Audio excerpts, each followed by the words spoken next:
तर का म्हणता मित्रांनो, तर आपण रोज जातो सकाळी सकाळी जिमले. तर आपला जिमचा टाइम झाला, काढली आपली बुकाटीची रंग आणि जातच होतो जिमले. तर मी अजून थोडंसं समोर गेलो तर का पाहता भाई येतं आपल्याला काहीतरी पैसा आणि दिसत आहे. तर जाऊनच पाहू म्हणता का व्हायचं. तर पाहता होतं भाई आपल्याला भेटले 20 रुपये.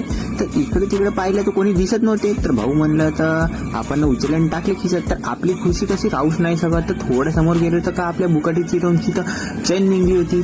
बहुत ट्राय करत होतो पण चैन तर काही लागतच नव्हती. तर विशाल भाऊले म्हणलं तर विशाल भाऊ का म्हणते ह्याच म्हणते मेकॅनिक. तर मेकॅनिकला विचारलं तर हा म्हणते भाऊ याचा चैन सेटच गेला म्हणते. पण तरी बी कसं ना कसं करून भाई चैन तर लावली आणि आलो जिम मध्ये. तर आज होता आपला चेस्ट डे. तर चेस्ट मारला. तर इकडे मी चेस्ट मारत होतो. टिल्लू भाऊ तर इकडे पुरा वेट लिफ्टिंग करत होता. तर टिल्लू भाऊला कसं वेट लिफ्टर बनायचं. तर टिल्लू भाऊ तर कसा इतका उतरू शकते पण आपण तर आता सध्या आपला चेस्ट डे होता म्हणून आपण तर काही जास्त वेट नव्हते उतरत. तर मग टिल्लू भाऊ का म्हणते या म्हणते आपण आपलं पाहू म्हणते कोणाचा जास्त मोठा बायसेप. तर आम्ही कॉम्पिटिशन चालू होते एका दुसऱ्यामध्ये. तर मित्रांनो तर आपलं जिम मारून झालं तर आपल्या घरी जातच होतो आपण. तर काढली आपली बुकाटीची रोंग आणि घराकडे जातच होतो. तर इकडं कसे आपले आता रस्त्याचे काम चालू होणार होते. तर इकडं रस्त्याचे काम तर चालू झाले थोडे बहुत. मग आम्हाला भेटला आपल्या एक सोबत्या. त्या सोबत्याला म्हणते भाऊ म्हणते बहुतच चांगले ब्लॉग बनवते म्हणते. तर सोबत्या म्हणते मले बी घे म्हणते. मग सोबत्याला ब्लॉग मध्ये घेतला, हात मिळवले आणि निघलो घराकडे.